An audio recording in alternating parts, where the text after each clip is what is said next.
يصلون على النبي يا أيها الذين آمنوا صلوا عليه وسلموا تسليما اللهم صل على سيدنا وشفيعنا مولانا محمد وبارك وسلم سيدي يا نبي الله صلى الله تعالى عليه وسلم سبحان ربك رب العزة عما يصفون وسلام على المرسلين والحمد لله رب العالمين.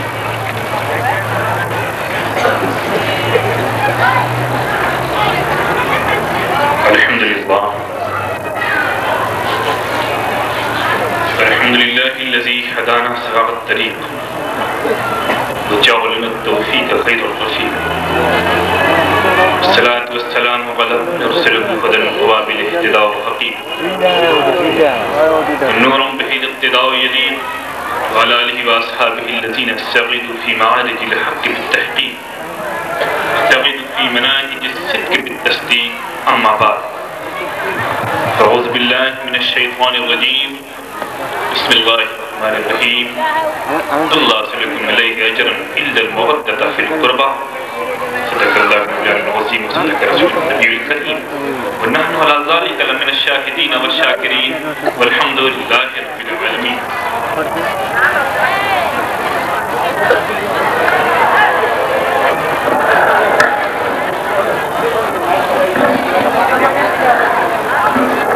الہی تابوت خورشید ماہی چراغ چشت بستیاں را روشنائی قرب حق اے نیاز گرفاہی تاز ورد زبان وغین الدین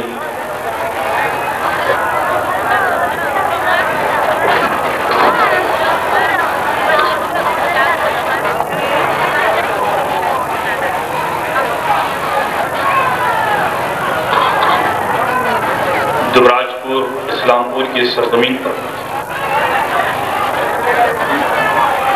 یہ میرا آنے کا پہلا اتفاق ہے۔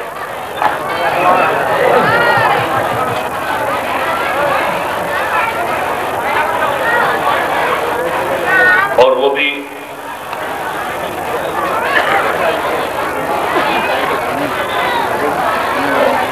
اپنی مرضی سے، یہاں پر میرا آنے کا اتفاق بھی نہیں ہے۔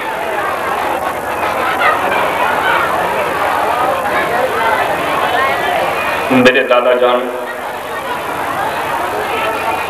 رئیس المحققین زبدۃ العارفین اعلیٰ حضرت عظیم البرکت امام اہل سنت شیخ الاسلام والمسلمین حضرت علامہ مولانا مفتی سید محمد مدنی اشرفی الجیلانی جانشین حضور محدث اعظم ہند کا حکم ہوا، ان کے حکم کو سامنے رکھتے ہوئے اسلام پور کی سرزمین پر آنا ہوا۔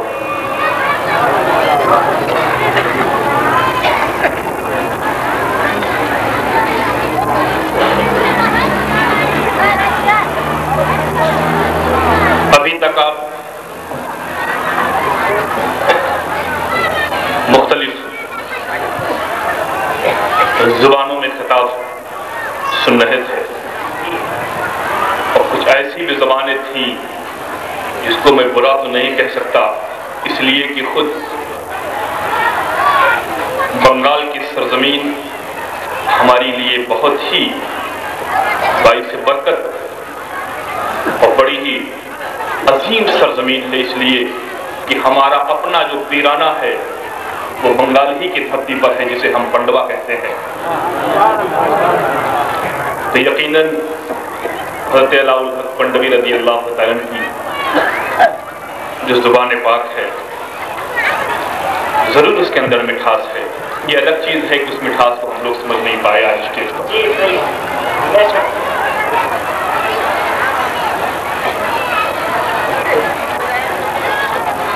شبنم صاحب نے تھوڑی دیر قبل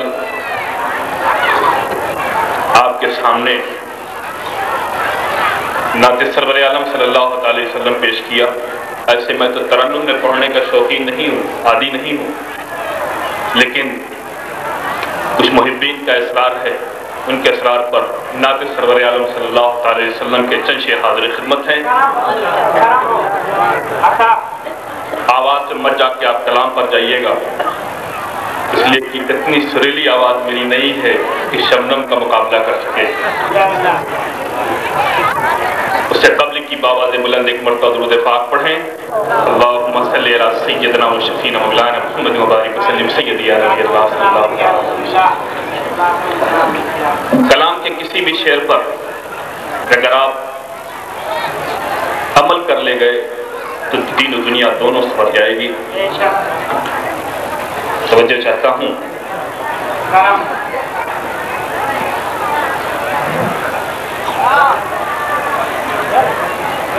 تمنا ہے بسد آداب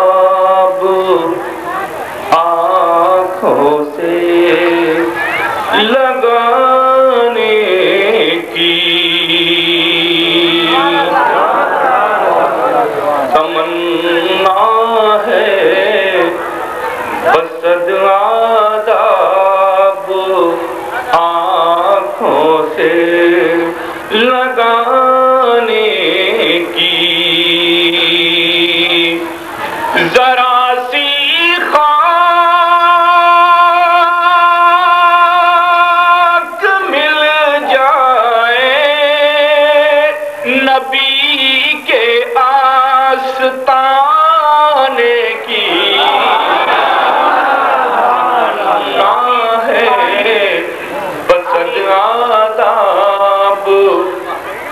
آنکھوں سے لگانے کی۔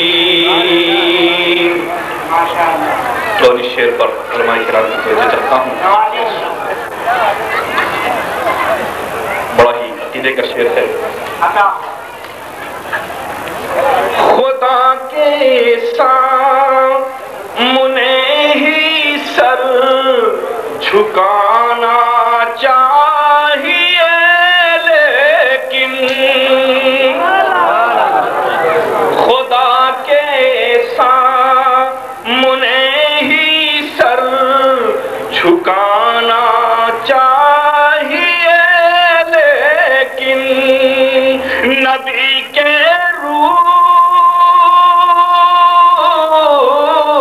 نبی کے روبرو ہے کب اجازت سر اٹھانے کی تمنا ہے۔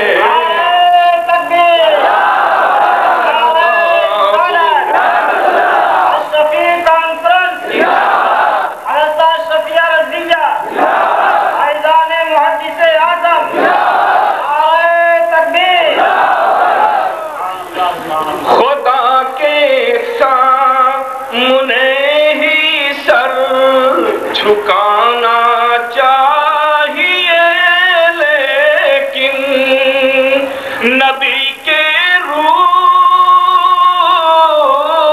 نبی کے روبرو ہے کب اجازت سر اٹھانے کی تمنا ہے، بس آداب آنکھوں سے لگانے کی۔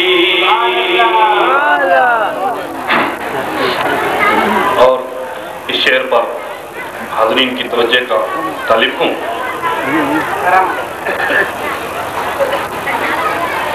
غرور علم کے انجام سے تم باخبر رہنا، غرور علم کے انجام سے تم باخبر رہنا، کبھی کوشش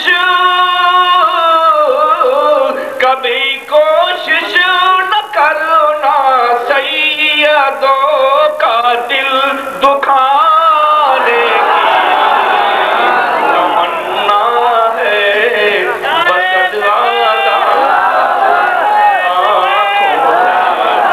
بس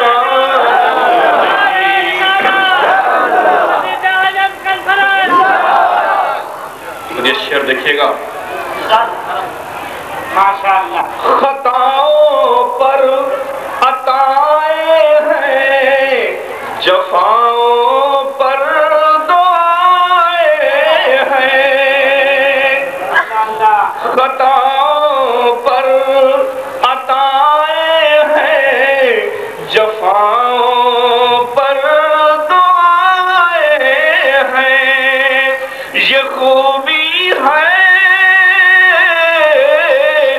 خوبی ہے محمد مصطفیٰ ہی کے گھرانے کی تمنا ہے، بس آداب آنکھوں سے لگانے کی۔ محبت و پیار سے بھرا ہوا شعر ہے یہ۔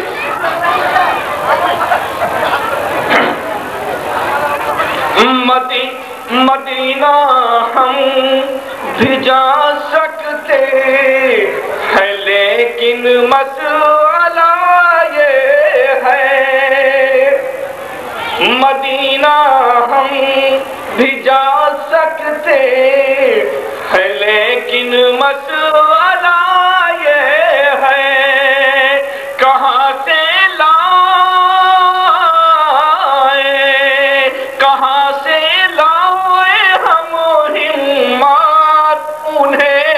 صورت دکھانے کی تمنا ہے، بس آداب آنکھوں سے لگانے کی، ذرا سی خاک مل جائے نبی کے آستانے کی، تمنا ہے بس آداب آنکھوں سے لگانے کی۔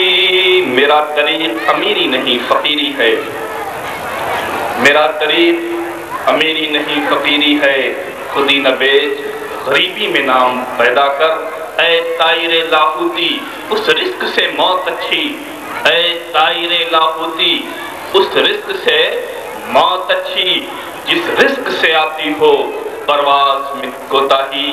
برگے حنا پہ لکھتا ہوں میں درد دل کی بات، شاید کہ رفتہ رفتہ لگے دل ربا کے ہاتھ، انداز بیاں گرچہ بہت شوق نہیں ہے، شاید کہ اتر جائے تیرے دل میں میری بات۔ اللہم صلی علی سیدنا و شفینا مولانا محمد مبارک وسلم سیدی یا نبی اللہ صلی اللہ علیہ وسلم۔ ایک مرتبہ بابا دے بلند نبی اور آل نبی پر ہدیہ درود پاک پیش فرمائیں۔ اللہم صلی علی سیدنا و شفینا مولانا محمد وعلی سیدنا و شفینا مولانا محمد مبارک وسلم سیدی یا نبی اللہ صلی اللہ علیہ وسلم۔ ایک مرتبہ ہدیہ درود پاک پیش فرمائیں۔ اللہم صلی علی سیدنا و شفینا مولانا محمد مبارک وسلم سیدی یا نبی اللہ صلی اللہ علیہ وسلم۔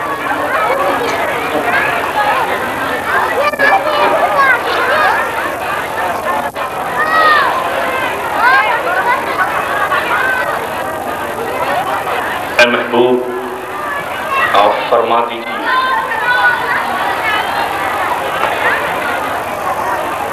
جو آپ نے کار ہدایت انجام دیا اس کے مطابق کہ خدا کے بندو جو میں نے کار ہدایت انجام دیا تمہیں دین کی باتیں بتائیں، میں اس کا تم سے کچھ بدلہ نہیں چاہتا، صرف اتنا چاہتا ہوں کہ تم میری آل سے محبت کرو۔ یہ تھا اس آیت طیبہ کے ایک آسان سا ترجمہ پاک جس کی تلاوت کا شرف میں نے حاصل کیا تھا۔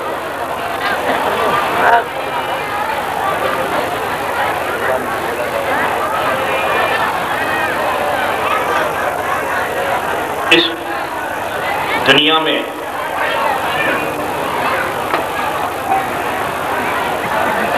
بہت سے انسان ایسے پیدا ہوئے اور موجود ہیں کہ جب وہ کوئی کام انجام دیتے ہیں تو ان کے دل و دماغ میں ایک خیال ضرور رہتا ہے کہ میرے اس کام کے بدلے میں نے جو یہ کام انجام دیا ہے اس کا لوگ مجھے بدلا دیں۔ کسی نے اگر ایک مسجد بنوائی تو دل و دماغ میں یہ خیال، یہ تصور کہ میں نے جو یہ مسجد بنوائی ہے لوگ مجھے اس کا بدلہ دیں، کسی بھی شکل میں دیں، میری تعریف کر کے، میری سخاوت کو بیان کر کے کہ فلاں بڑا سخی ہے، بہت ہی دولت مند ہے، اس نے فلاں شہر میں اس طریقے کی مسجد بنوائی۔ کسی نے اگر مدرسہ بنوا دیا تو دل و دماغ میں تصور، یہ خیال کہ جو میں نے یہاں پر دولت لگائی ہے لوگ اس کا مجھے بدلہ دیں کسی بھی شکل میں، وہ مجھے چاہے اسٹیج پر بلا کر کے ہار پہنائے یا لوگوں میں میری تعریف کرے کہ فلاں شخص بڑا سخی ہے، اس نے ہمیں اتنا دیا اتنا دیا۔ اگر کسی نے کسی یتیم کی مدد کر دی تو دل و دماغ میں یہ تصور، یہ خیال کہ میں جس کی میں مدد کر رہا ہوں یہ جا کر کے لوگوں کے درمیان میری سخاوت کا اعلان کرے،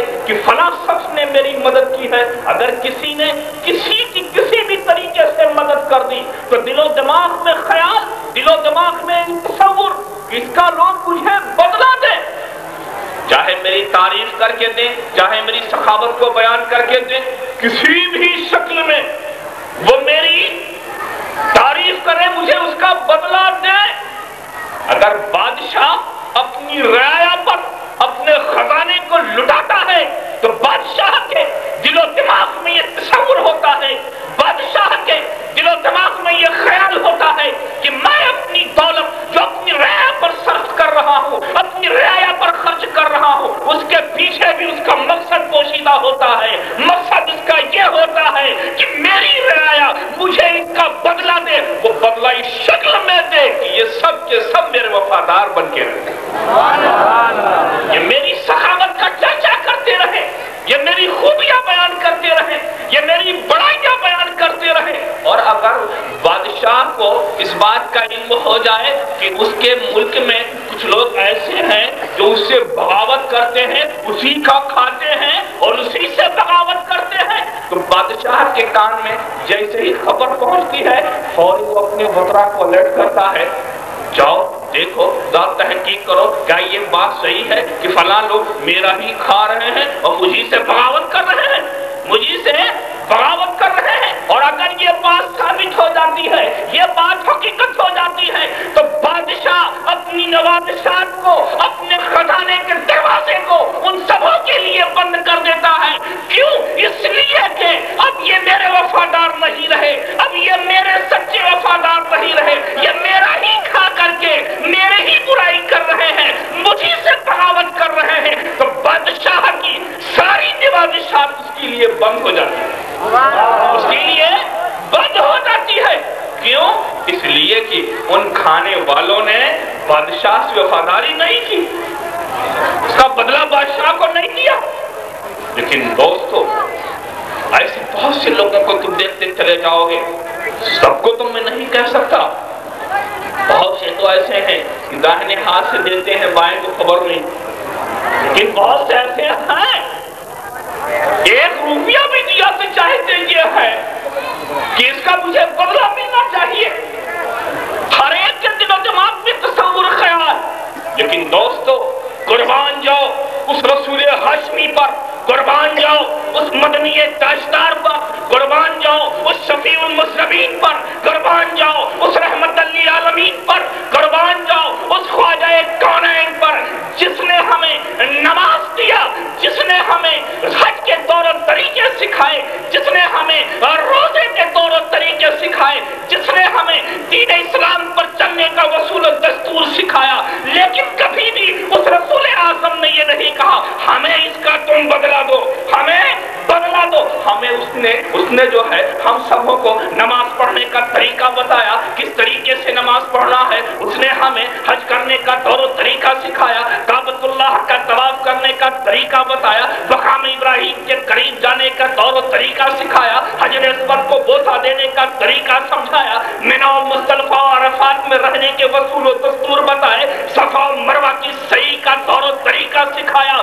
لیکن کبھی بھی اس رسول اعظم نے یہ نہیں کہا میری ان خدمات کا مجھے بدلا دو۔ اس رسول اعظم نے بیت المقدس کی عظمتوں کو سمجھایا، مسجد حرام کی عظمتوں کو سمجھایا، مسجد نبوی کی عظمتوں کو سمجھایا، لیکن کبھی نہیں کہا میری ان خدمات کا مجھے بدلا دو۔ اے میری امتیوں، اے خدا کے بندو، میری اس خدمت کا تم مجھے بدلا دو۔ کبھی اس کی زبان سے ایسے کلمات نہیں آئے، کبھی اس نے اپنی قوم سے مطالبہ نہیں کیا، کبھی اس نے اپنی امت سے مطالبہ نہیں کیا، کبھی اس نے خدا کے بندوں سے مطالبہ نہیں کیا۔ اس رسول اعظم نے ہمیں والدین کی بارگاہ میں جانے کے طور و طریقے سمجھائے، چھوٹوں سے شفقت کے ساتھ پیش آنے کے طور و طریقے اس نے سمجھائے۔ غرض کی اللہ رب العزت نے جتنے احکام اپنے نبی پر نازل فرمائے، اس رسول اعظم نے ساری چیزوں کو ہمیں سمجھایا، لیکن کبھی بھی اس رسول اعظم نے اپنی امت سے یہ مطالبہ نہیں کیا کہ مجھے اس کا تم بدلا دو۔ محبوب خدا تکلیفوں پر تکلیفیں اٹھاتا چلا جا رہا ہے، اسی پیغام کو پہنچانے کے لیے، ہم سبوں تک پہنچانے کے لیے اس رسول اعظم نے جانے کیسی کیسی تکلیفیں برداشت کی، جانے کیسی کیسی مصیبتیں برداشت کی۔ کبھی اس رسول اعظم کو کانٹوں کے اوپر سے گزرنا پڑا، کبھی اس رسول اعظم کو شیشوں کے اوپر سے گزرنا پڑا، کبھی اس رسول اعظم کو اہل عرب کے تانے